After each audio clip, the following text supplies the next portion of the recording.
Saudara-saudara kaum muslimin yang berbahagia, ini merupakan analisa sosial bahwa pada suatu saat nanti akan terjadi di tengah-tengah umat di mana kita dihantam dan diserbu dari segala macam penjuru.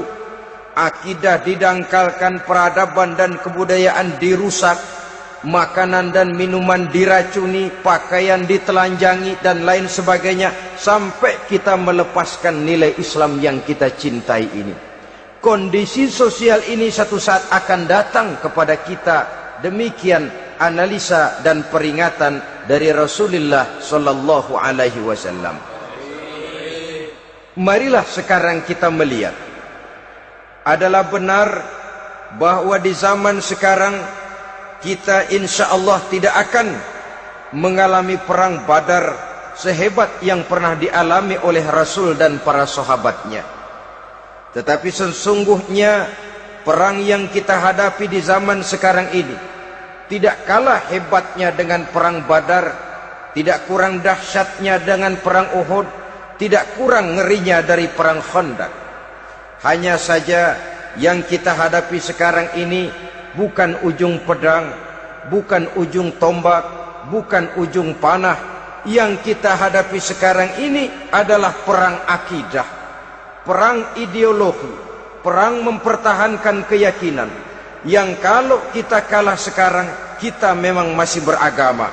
Tetapi anak kita, cucu kita, generasi yang akan hidup 5, 10, 20, 30 tahun yang akan datang, wallahu a'lam bissawab. Islam, saudara-saudaraku, tidak mungkin hilang dari dunia. Tetapi tidak mustahil Islam gulung tikar dari desa kita. Tidak mustahil Islam gulung tikar dari kampung dan kota kita, jikalau kita tidak menjaganya, jikalau kita tidak memeliharanya, bahkan jikalau kita tidak mewariskannya kepada anak-anak kita, generasi yang akan datang.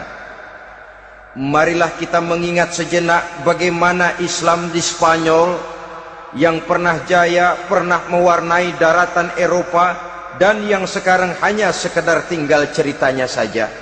Ini pernah diperingatkan oleh Rasul dalam satu hadis, sayati ala ummati zamanun la yabqal Islam illa ismun wala minal Quran illa rasmun.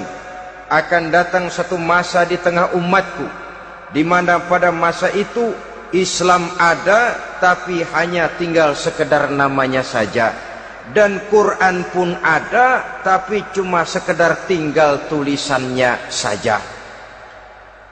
Apabila kita tidak mewariskan ini kepada generasi yang akan datang, maka serbuan-serbuan dari berbagai macam penjuru dari hari ke hari semakin kita rasakan kehebatannya. Tidak mustahil sejarah Spanyol akan terjadi di desa kita, akan terjadi di kampung kita, akan terjadi di kota kita. Orang Spanyol, kalau mereka cerita kepada anaknya, mereka akan cerita, nak, di sini dulu ada masjid. Kapan Pak? Dulu bener dah. Banyak orang Islam kalau hari Jumat pada sembahyang, kapan itu Pak? Dulu sekali. Sekarang cuma sekedar tinggal ceritanya saja. Bukankah sesuatu yang sangat tidak mustahil apabila kita tidak menjaga dan mewariskan Islam ini kepada generasi yang akan datang, maka serbuan-serbuan akan membawakan hasil yang diinginkan oleh para penyerbu itu tadi. Kita sudah menjadi umat yang mayoritas, tetapi umat yang mayoritas ini menurut Rasul dikepung sedemikian rupa, akidahnya didangkalkan, peradaban dan kebudayaannya ditekan sedemikian rupa, kehidupan sosialnya dibuat individualis, kemudian dari segi pergaulan, pakaian, makanan, minuman dan sebagainya diracuni, sampai dia tidak lagi berpegang teguh kepada agamanya. Dan dikala itu hilang kehebatan umat ini di mata musuh-musuhnya. Orang lain memandang kita ringan saja, enteng saja, satu umat yang sudah kehilangan wibawa. Padahal konon kabarnya kita mayoritas. tapi enak saja dikutak-kutik orang lain. Dan dikala itu di hati kita merajalela penyakit wahan. Penyakit wahan itu apa? Pertama, hubbud dunia, terlalu cinta kepada dunia. Terlalu cinta kepada dunia yang menyebabkan kita lupa akan tanggung jawab dan kewajiban, lupa meneruskan dan mewariskan Islam kepada generasi yang akan datang. Kita berlomba hanya untuk mengejar dunia dan seluruh isinya. Baik dia bernama material, baik dia bernama seksual, baik dia bernama pangkat, jabatan dan kedudukan. Berlomba-lomba kita di dalamnya sampai tercampaklah penyakit hubbud dunia di dalam hati ini. Berurat dan berakar dunia itu, sulit dan berat kita berpisah daripadanya. Akibatnya kemauan untuk berbuat demi dan atas nama agama sangat sulit terwujud di dalam kehidupan ini. Yang kedua, karahiyatul maut, terlalu takut kepada mati. Baik mati ajal, mati dalam artian yang sebenarnya, baik mati usahanya, baik mati karirnya, baik mati pangkat dan jabatannya. Sehingga dengan demikian akibatnya jatuhlah kita menjadi umat yang kehilangan wibawa di mata orang lain.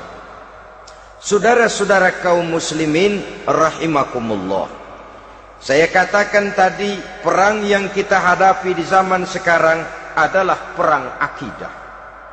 Perang menghadapi peradaban dan kebudayaan yang menghancurkan moral daripada anak-anak kita. Perang menghadapi banjirnya maksiat dan munkarat. Yang di tengah-tengah itu, di samping berkewajiban menjaga diri dan keluarga, kita pun juga berkewajiban menjaga anak-anak kita, generasi yang akan datang, mengarahkan dan mendidik mereka sesuai dengan yang dikehendaki oleh Allah Subhanahu wa ta'ala.